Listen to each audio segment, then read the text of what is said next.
Good morning students. सामाजिक मानवशास्त्र के paper में पिछले वीडियो में हमने जनजाति के अर्थ और विशेषताओं को समझा था। आज हम बात करेंगे अनुसूचित जनजाति के बारे में। अनुसूचित जनजाति या शेड्यूल्ड ट्राइब्स, जिसे हम आम भाषा में एसटी कहते हैं। एससी शेड्यूल्ड कास्ट अनुसूचित जाति और एसटी यानी अनुसूचित जनजाति।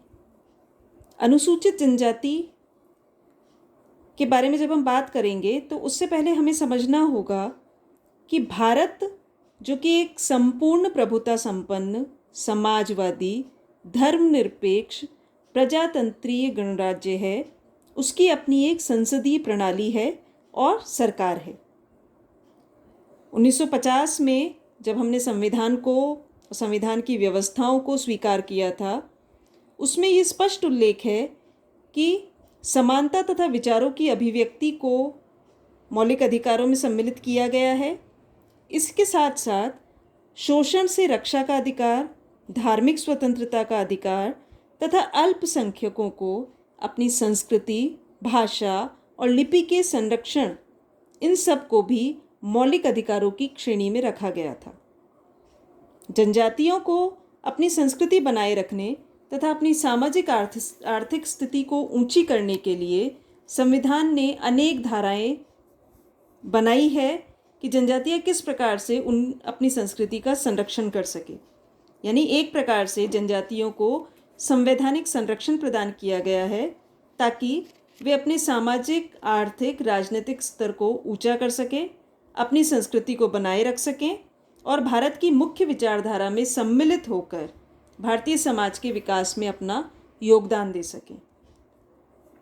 संविधान के अनुच्छेद 341 और 342 में राष्ट्रपति द्वारा जारी किए गए 15 आदेशों द्वारा अनुसूचित जनजातियों और अनुसूचित जातियों का अलग अलग उल्लेख किया गया है। अनुसूचित जनजाति के अंतर्गत खानाबदोश या अर्ध खानाबदोश जनजातियों या समुदायों का उल्लेख भी राज्य सरकारों ने किया है।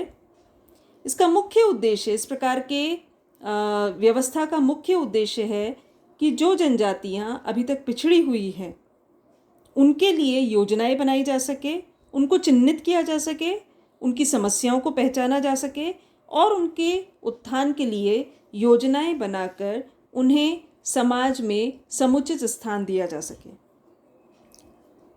अनुसूचित जनजाति की जब हम बात करते हैं तो पहले हमें बिल्कुल स्पष्ट होना चाहिए कि प्रत्येक जनजाति जो है वो अनुसूचित जनजाति की श्रेणी में नहीं आती। भारतीय संविधान के लागू होने के पश्चात ही जनजातियों एवं जनजातीय समुदायों को अनुसूचित जनजातियों की विशिष्ट संज्ञा देने की आवश्यकता महसूस की गई थी। यानी ये महसूस किया गया था कि कुछ जनजातियां जो बहुत ज़्यादा पिछड़ी हुई है उन्हें आगे कैसे लाया जाए, इसके लिए उन्हें चिन्हित किया जाना था। हालांकि 1935 में भी पिछड़ी जनजातियों का संदर्भ आया है, परंतु आज़ादी के बाद इसके लिए विशेष प्रयास हुए। ये माना गया कि अनुसूचित जनजातियों को अलग से चिन्हित करके उनके लिए एक सूची तैयार की जाए। उसके बाद पिछड़ी जाति आयोग भी बना, फिर राज्य पुनर्गठन अधिनियम भी लागू किया गया, जिन्होंने भी ये काम संभाला कि किस प्रकार से उन जातियों को चिन्हित किया जा सकता है। वस्तुतः भारत के संविधान के अनुच्छेद 342 में राष्ट्रपति को यह अधिकार है कि वह सार्वजनिक सूचना के द्वारा समय समय पर जनजातियों को सूचीबद्ध करे और उन्हें अनुसूचित जनजातियों की श्रेणी में रखे। इस प्रकार अनुसूचित जनजाति से अभिप्राय संविधान के प्रावधानों के अनुकूल एक सूची में सम्मिलित जनजातियों से है। अनुसूचित जनजातियों, जातियों और अन्य कमज़ोर वर्ग जो हैं उनके शैक्षणिक और आर्थिक उत्थान के लिए और उनकी सामाजिक असमर्थताओं को दूर करने के उद्देश्य से संवैधानिक सुरक्षा एवं संरक्षण प्रदान करना इस योजना का या ये जो अनुसूचित जनजाति का जो प्रावधान है इसका सबसे महत्वपूर्ण उद्देश्य रहा है। इसके अंतर्गत क्या क्या संरक्षण जनजातियों को मिलते हैं उसका मैं उल्लेख करूंगी।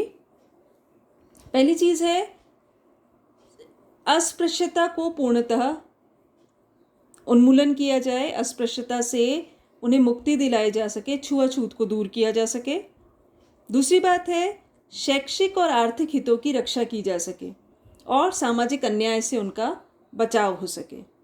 तीसरा है सार्वजनिक एवं धार्मिक स्थानों पर सभी हिंदुओं के लिए ये स्थान खुले रहें और अनुसूचित जनजाति के सदस्य भी वहाँ जा सकें।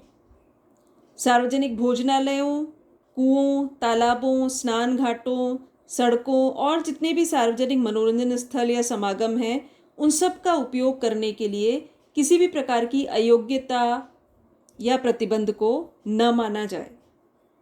पांचवी चीज़ है किसी भी अनुसूचित जनजाति के हित में सभी नागरिकों को स्वतंत्रतापूर्वक आने जाने, बसने, संपत्ति अर्जित करने के लिए समान अधिकार प्राप्त हो। उसके बाद है राज्य द्वारा पोषित तथा राज्य निधि द्वारा सहायता करने वाली किसी भी संस्था में, शिक्षण संस्था में उनको पूर्णतः प्रवेश की सुविधा प्राप्त हो। सरकारी सेवाओं में जहां उनका प्रतिनिधित्व पूरा नहीं है, अपर्याप्त है, उसमें आरक्षण देने का अधिकार भी राज्यों को यहाँ पर दिया गया है। इसके अलावा लोकसभा तथा राज्य विधानसभाओं में भी विशेष प्रतिनिधित्व इन सब प्रावधानों के माध्यम से दिया जाता है। उसके बाद जनजाति सलाहकार परिषदें बनाना और पृथक विभागों की स्थापना करना, अनुसूचित जनजातियों की, अनुसूचित जातियों की समस्याओं को समझने के लिए, उनके कल्याण को आइडेंटिफाई करने के लिए, उनके हितों की रक्षा करने के लिए इस प्रकार की परिषदें बनाई जाए ताकि उनके बेटरमेंट के लिए, उनके अपलिफ्टमेंट के लिए प्रयास किए जा सकें। तो ये सब जो प्रावधान है वो मुख्यतः कुछ विशेष जनजातियों को चिन्हित करके उनके लिए किए जाते हैं। मुख्यधारा के समाज से कुछ जनजातियां एवं जातियां धीरे धीरे समय के साथ साथ जुड़ती जा रही हैं।